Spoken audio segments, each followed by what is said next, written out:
It's time to accelerate. Hi, I'm your host, Andy Paul.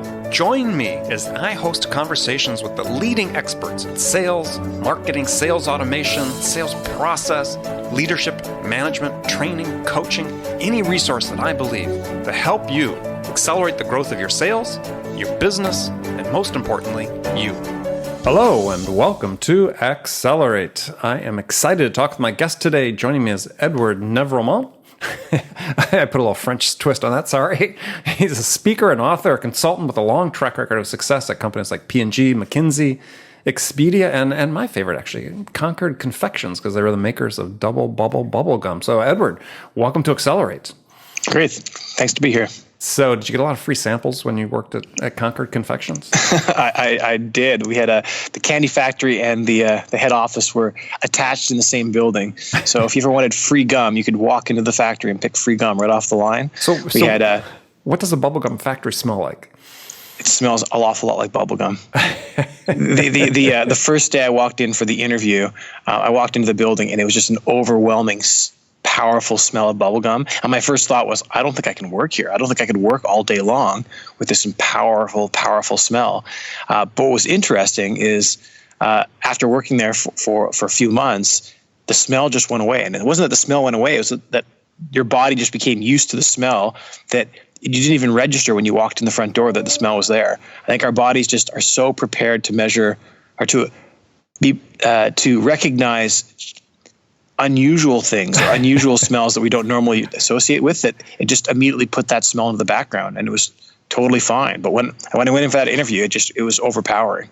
Yeah, it's funny how you get used to things. I remember early in my sales career, I was cold calling on some businesses in this industrial park, and I walked in the door of this one company. It wasn't marked out front what they did. It was sort of a generic name.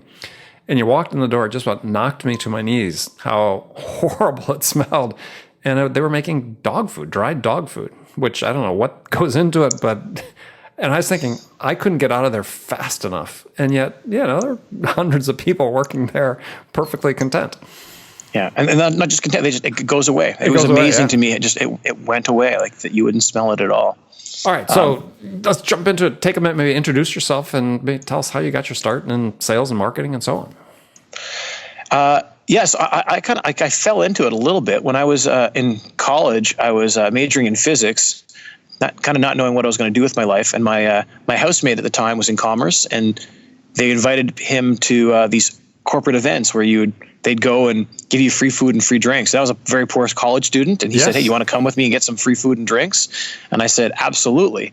And during one of those sessions, it was Procter Gamble, and they put on a very tight show, and I said, "Hey, I'm going to go work for these guys," and I did. So I spent 3 years at Procter Gamble, another year at Concord Confections, went to business school, spent 4 years at McKinsey, helping out companies all around the world with a bit of operations and a lot of marketing, and then moved into the online digital space in 2009. I moved to Seattle and led up a bunch of marketing for Expedia. Mm-hmm. Did that for a couple of years, and then jumped to a smaller company called A Place for Mom. That was a private equity-backed company that was trying to be the Expedia for senior housing. If Expedia helps you find hotels for travelers, A Place for Mom would help seniors find senior housing, assisted living, or Alzheimer's care, usually for their parents.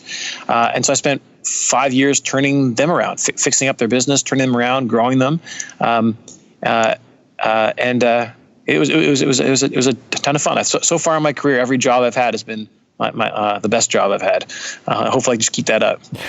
So, what are you doing? You work for yourself now. I do. So I left A Place for Mom earlier this year.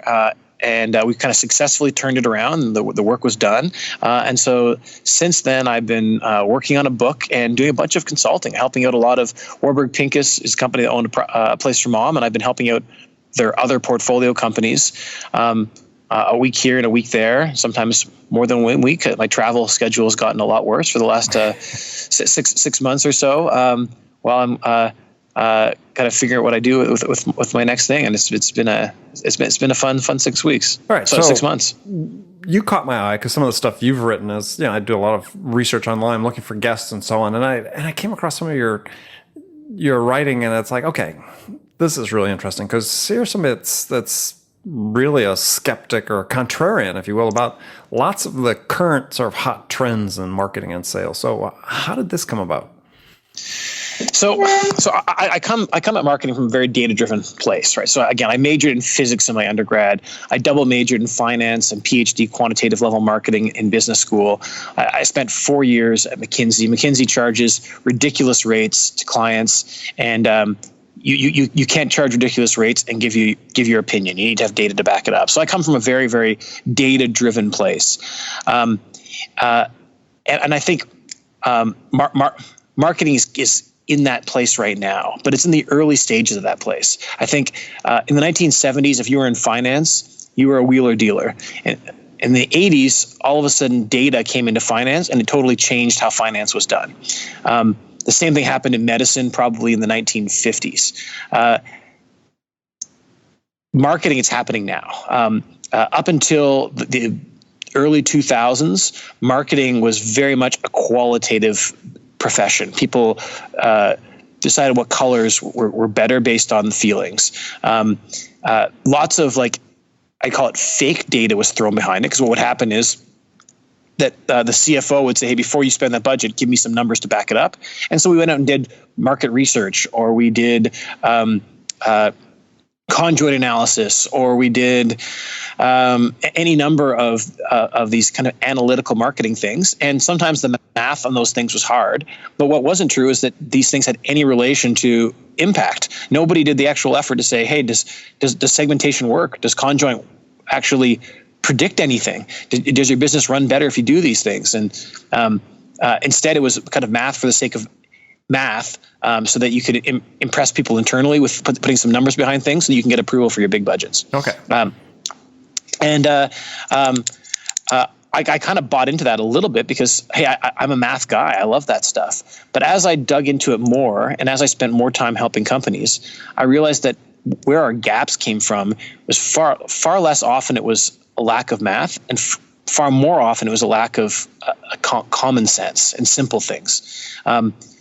Rather than focusing on the newest, hottest thing and the math behind it, the answer often was get some of your basics right that you're leaving on the table.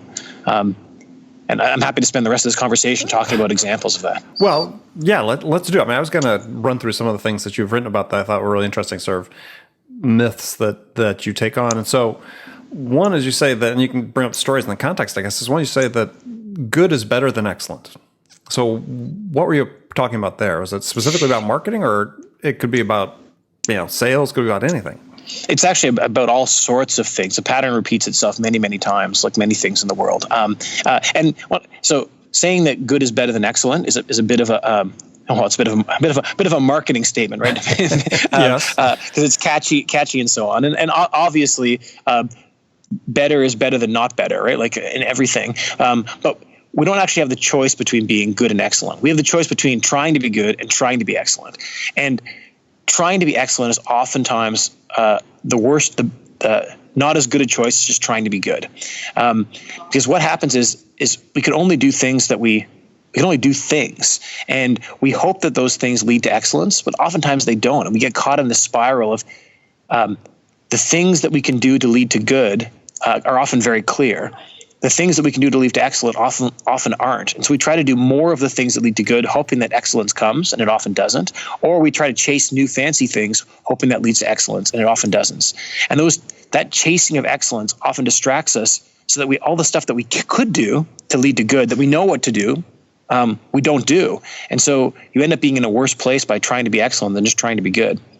So, but without being too redundant on the words here, so the road to excellence is not, it's not further down the path to being good. It's almost like a separate path you're talking about. Oftentimes, and often it depends what you define as excellent. So if you're good, I'll give you an example. And so if you want to be a professional tennis player, you have to be excellent, right? If you are the 100th best tennis player on the planet, you have a really rough, difficult career. Mm-hmm. You need to be the best of the best in order to be a successful tennis player. Not just top 1%, top 0.0001% before you're really doing well and having a great career as a tennis player. So you can go across that route and try to become that 0.0001%.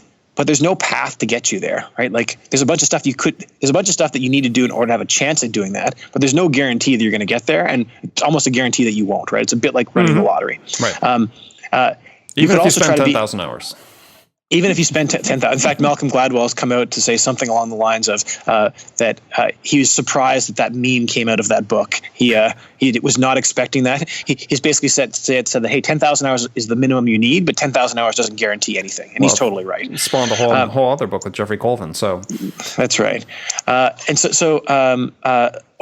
for example, you could try to become a teacher, and so there you can put in tons and tons of hours and become like the best teacher on the planet. But hey, the best top 1% teacher makes basically the same living as an average teacher, or even a terrible teacher, the way that the union contracts are set up. But what if you did both? What if you became top 20% teacher in the country and a top 20% tennis player in the country? You combine those two things together, and now you could become a professional tennis coach, and your career could take off, and you could be excellent as a tennis coach, even though you're only a top 10% teacher and a top 10%, 20% tennis player. And so sometimes by becoming, and by the way, both those things are things that any normal human can do. There's no reason why you can't put the effort in and become a top 20% teacher or a top 20% tennis player, or both. And that's a path that's kind of almost a guaranteed success if you work that way, versus the other two. The path of becoming a top tennis player in the world is a lottery, and the top path of becoming a top teacher in the world doesn't get you very far. And so by becoming good at a number of things, you're often better off than trying to become excellent at any given one thing. So as one of the Huxley, wasn't Aldous Huxley, but one of the Huxley brothers back in London or England in the late 19th century said, it's better to know something about everything and know everything about something. No, something about everything and everything about something, right? So, okay. So, this is sort of what you're talking about again, is a path to greatness is really by avoiding excellence. Or avoiding chasing excellence, I would say. Right. I'll give you a more concrete kind of business sales example. So this is a Fortune 500 CMO came to me. It was actually more than a CMO. He's running both sales and marketing. And he's for one of these big companies where it sells a big high price point product at the end of the funnel. And they need to do marketing in order to generate leads. This is common in a lot of businesses. They do marketing to generate leads. They hand it off to the salespeople, and the salespeople then try to convert it into a sale. And his question to me was, how do I integrate these two better so that when a salesperson is working with a customer and that customer comes back to my website and starts looking around at a certain product, that information can be fed to the salesperson, so the salesperson can then have an intelligent conversation, reach out to that person proactively about the product they were looking at on the marketing website. He's like, I have a marketing technology, I have a sales technology, they don't talk very well effectively together. How do I make that happen? And so I kind of paused for a minute and said, hey, that sounds awesome. That sounds like a great thing to kind of shoot for. But let me ask you a question. When marketing first hands those leads over to sales, how long does it take sales to call that customer back? And there was a hesitation, a pause on the other end of the line. And he said, I don't know. And so I said, hey, before you start trying to solve these intricate integrations between these two different functions in your company and trying to find big data personalization opportunities, why don't you start by calling your customers back? And I can guarantee to you that if your callback time goes from days to seconds, your conversion rate to a sale will go up. Not just by a little bit, by a lot. Speed wins. I've never seen a business where if your callback time goes from a day to 30 seconds, your business doesn't jump by at least 20%. Yeah, you must have read my first book called Zero Time Selling. That's exactly what it's about. Yeah, and it's super clear. It's a super clear thing. It's obvious. It's not like super rocket science, but succeeding in that is not easy, right? Now you're going to have to get the tracking set up. Your scheduling is probably wrong because people are kind of calling people back when they choose to rather than when they need to. You need to create performance standards. You probably need a centralized call center so that you can get those calls to seconds. And then once you have a centralized call center, you may need regionalized or specialist people to actually handle the calls. And so you need to have a handoff program now between your centralized call center and the person who's going to actually close the sale. And maybe you need to triage the leads based on quality, so the best ones go to your best salespeople and the worst ones to your worst salespeople. All of a sudden you have all this work to do, but none of this work is rocket science. It's all like blocking and tackling and what I call being good enough. But the problem is that kind of stuff sounds a little boring compared to like big data, personalization, having your like marketing information fed dynamically into your sales funnel to personalize the message and automate reach out and all these different other fancy things you could be doing. Those things matter. Maybe sometimes I'd want to A/B test them to see if they're going to help or not. But definitely don't get distracted doing that when you haven't got your basics figured out yet. And most companies haven't. Right. And so I guess the point is I sort of have a pyramid I talk with companies about. Is there's 3 levels to the pyramid. The bottom is behaviors, the middle is habits, and the top is skills. Is you need to focus on behaviors and habits. And if you do that, then you're more likely to generate the results you want than this focus specifically on excellence and skills. Sure, or processes, or whatever you want to call it. But figure out what the basic drivers of success are. And they're usually fairly simple, and then go and do those. And don't get distracted. Don't get distracted chasing excellence. Don't get distracted by the nearest. I'll give you another example. I was working for a company, and they wanted to have more information about our customers. Everyone wants more information, and they thought, hey, we can go and append Targus's. If I'm familiar with Targus, a company, they have a list of people across the country, and they can append data on everything from like whether they own a home and whether they own a car and what magazines they subscribe to your data sets. We can get more information about our customers. I get this all the time. The company I was working for wanted to go and do it, and they wanted to pay the subscription to Targus because it was going to let us do all these amazing things. But my first question was, how are we treating our customers differently based on the data we have right now? And the answer was we weren't. So you have some internal data. If you're not using that, what makes you think that getting more data is going to be helpful?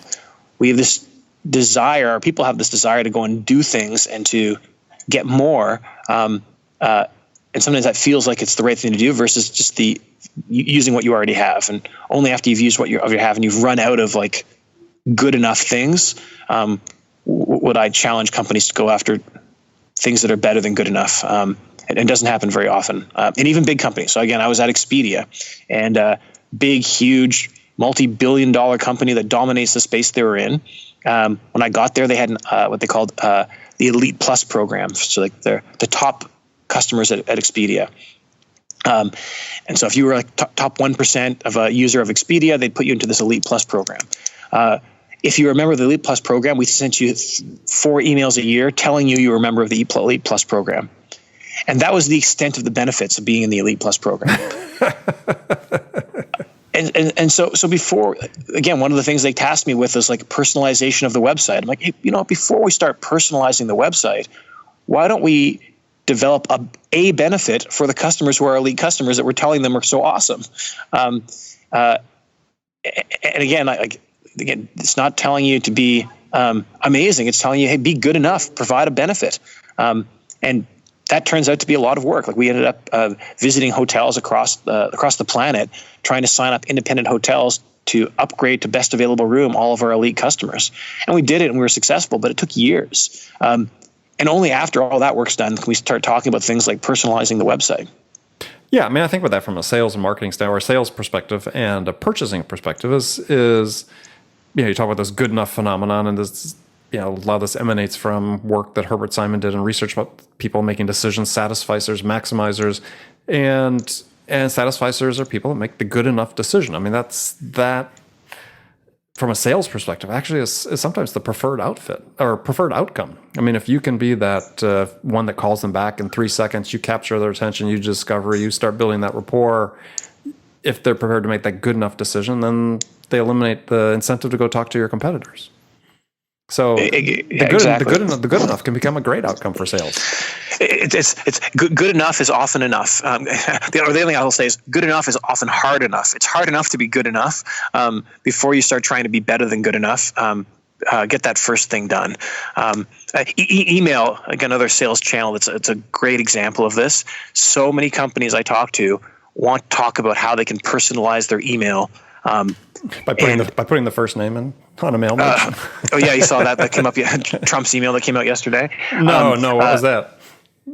He sent an email out to a bunch of his people who donated to him, and the first line said first name, comma. We think you're a great person. We want to get more money from you. Right.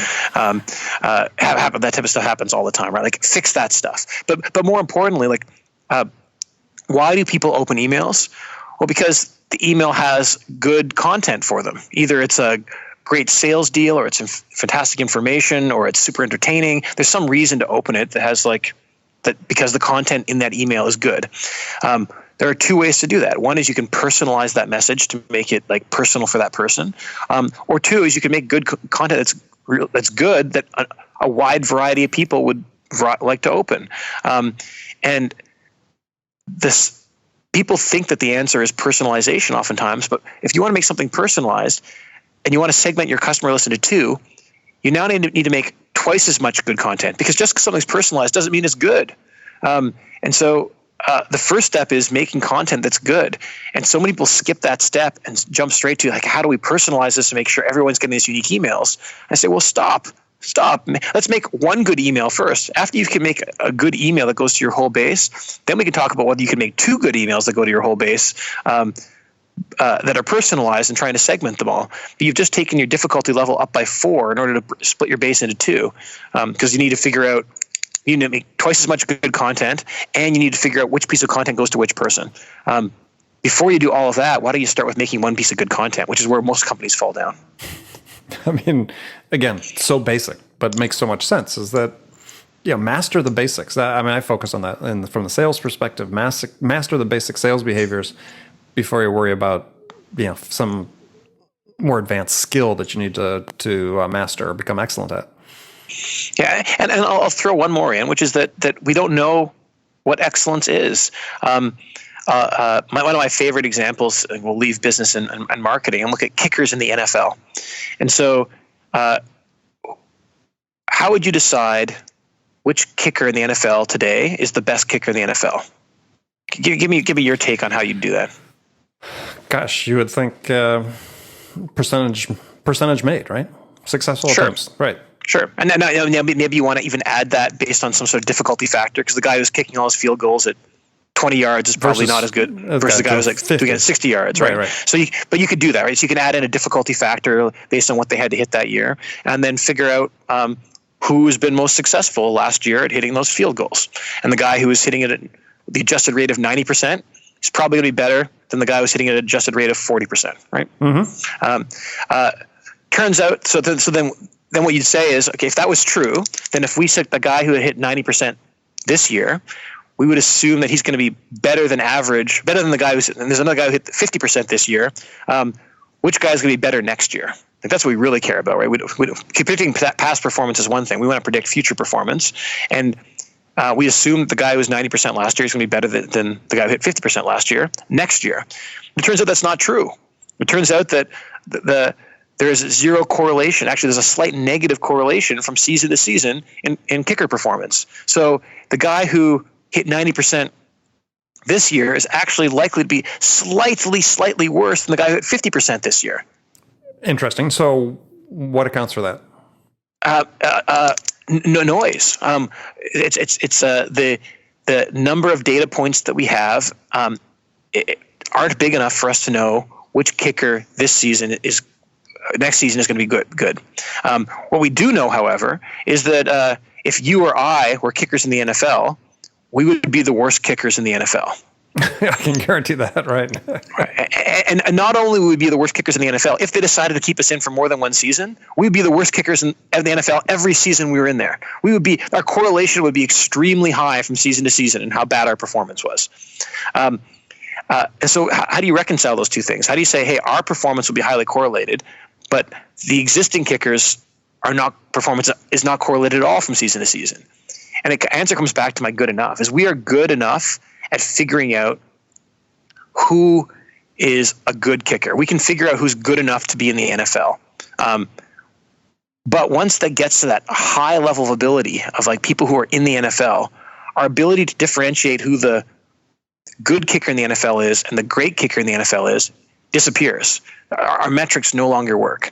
And it's not to say that we couldn't find other metrics, like maybe you have to get them into like a sealed room and have them kick in isolation and so on, and drop some other metric that predicts it. But the data that we have on just like performance kicking in on the field no longer correlates to actual performance. Our ability to predict good is there, but excellence goes away. And that pattern repeats itself again and again and again.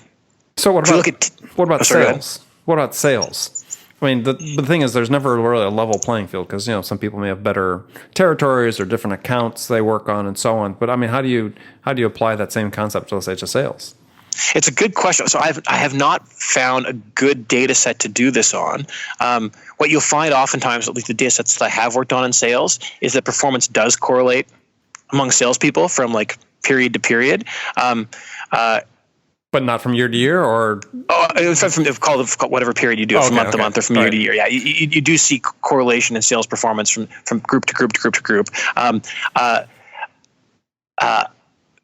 There's going to be tons of confounding factors, right? Which often makes it really difficult. Like if one person is getting, if you have like good people getting good leads. Yeah, exactly. Or like by region, for example, like if your business has lots of penetration in Texas and poor penetration in New York, and your salespeople in Texas are doing better than people in New York, well, maybe it's because they're better salespeople, or maybe it's because your penetration is better and you have more product to sell in Texas, right? So you can try to pull those things out. In general, what I've seen is most of the time performance of salespeople is correlated from season to season or from period to period or from year to year. But again, beware, especially as you get to the highest levels of performance. Oftentimes, the things that get you to one stage don't keep going in further stages. I could talk about that in a few other categories. I can't talk about it super intelligently in sales just because I haven't seen a data set that I love in sales to be able to figure out where that good enough bar happens. Because the good enough bar happens at different times in different places. And then the NFL, for example, like we're talking about the best of the best of the best before that bar happens. In teaching, it happens much earlier.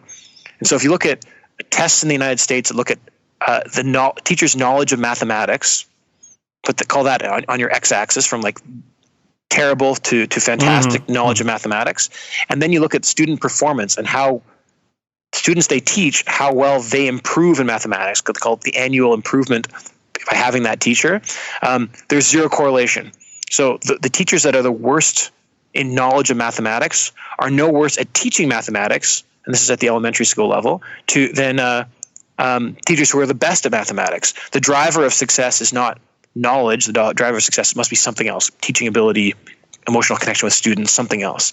And so basically, the teachers in the United States are good enough at math that paying a teacher more because they get a master's in math and they know math better is not a good driver of the success. The thing we care about, which is do kids under them learn math.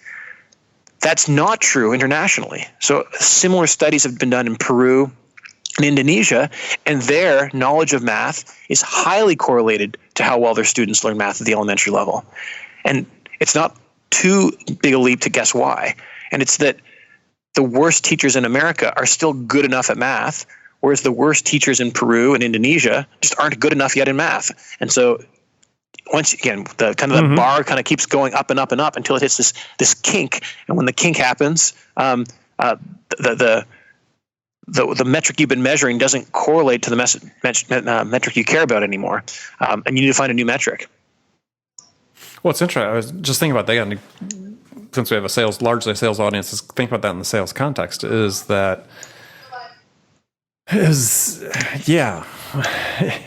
how do we correct for the external factors that might influence the perception of good enough and excellence? Yeah, one of the things I find works really well in these situations is feedback cycles. The faster you can make your feedback cycle, the better. And so if you're in a sales organization where calls come in and you sell on that first phone call because you're selling some $12.99 widget, and the goal is close the deal on that first call, you have a fairly fast feedback cycle, and you can figure out who your good salespeople are pretty quickly, and you can find out which techniques work better or worse, right? So we can run an A/B test for a day and say, hey, we are going to, I don't even know, start offering our product at $20.99 and then discounted $12.99 on that same phone call as a special deal, and we'll find whether or not we sell more widgets that way, right? And we can, after a couple of days of that, maybe giving half the salespeople one technique and half the salespeople another technique, you'll find out which technique works better, and then you can roll it out to everybody and keep going, right? It works great. But let's say you're complex sale. a more complex sale that takes months to sell. Now, if you want to run, two things happen. One, because these more complex sales tend to be bigger price points, you can have less sales per salesperson, and it's still like the economics still work, right? So you have to sell, a salesperson has to sell a lot of $12.99 widgets to pay for themselves. Mm-hmm. They only have to sell like $100,000 enterprise contract to pay for themselves every few months. And so all of a sudden the N, or the data you have to work with on those big enterprise sales, gets a lot smaller. And secondly is that the feedback cycle time takes a lot longer. So now we want to test like, hey, what things can we do in that first phone call that drive success for sales? Well, we can do a bunch of tests on that first phone call, but now we need to wait 3 or 4 months to see whether or not those things turn into sales or not. And so instead of the feedback cycle being daily, the feedback cycle becomes monthly. And you need to wait, again, using that model, you need to wait years to find out whether or not anything that you do is working. So anything you can do to shrink that feedback cycle is a big, big win. If you can shrink that feedback cycle from months to weeks, or from 2 months to 1 month, you've just doubled your double the number of experiments you can run. And if you can get that down to days, even better. And so a lot of what I'll do is figure out early predictors of success and things that you can measure early on in the cycle to predict whether or not that sale is going to happen. Mm-hmm. And maybe it's something like a demo, for example. Maybe you can't get a sale in the first call, but you can get a demo scheduled in the first call. And historically, 20% of demos turn into sales, or whatever the number happens to be. Mm-hmm. So now we can do a feedback cycle in the first call where we're not trying to make a sale. We're just trying to get a demo. And all of a sudden, our feedback cycle drops from months to days. And we can run a bunch of tests in that same day on whether or not like different techniques on that first call drive us to getting a demo or not. It's not perfect, because oftentimes what you can do, or one of the things that can happen, is that you can create techniques that get you demos that don't get you sales. For example, hey, we're going to run a promotion that if you get every person who signs up for a demo, we give them a free iPad. Well, you might get a lot more demos, but maybe they're doing the demo to get the iPad and not to be interested in your product. Right. So you have to be a little bit careful with these early stage metrics. But as long as you're smart about it, shrinking that feedback cycle allows you to just learn and reapply much quicker. Yeah, and that's a lot of what you're seeing these days in sales. I mean, with specialized sales roles where there are teams of people are just making those first calls, trying to set up meetings for account executives or demos with account execs or sales engineers. And it is providing, the technology increasingly is providing that type of feedback. So moving into the last segment of the show, and I got some standard questions I ask all my guests at this point. And the first one would be interesting for you, Edward. So in this first question, it's a hypothetical scenario. You've just been hired as new VP of sales at a company whose sales have stalled out, and CEO, board anxious to get things back on track. So what 2 things could you do your first week on the job that could have the biggest impact?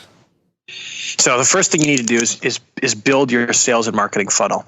So you need to know where your leads are coming in from, what channel they're coming from, and you need to track those leads through your entire funnel through to revenue.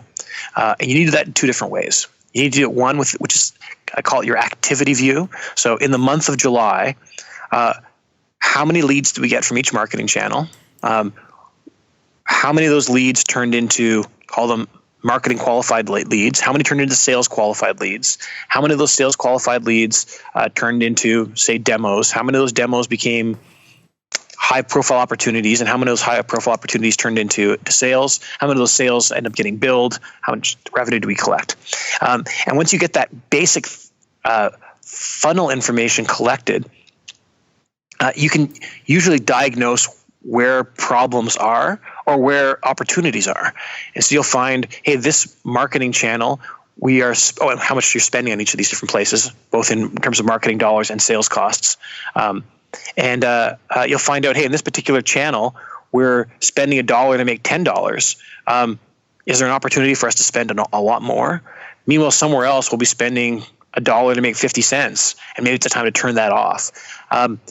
But getting that basic understanding is important. Mm-hmm. And then seeing across all those marketing funnels, where marketing sales funnels, where things fall apart. So where when you cut it these different ways, are leads falling out of the are not progressing to the next stage.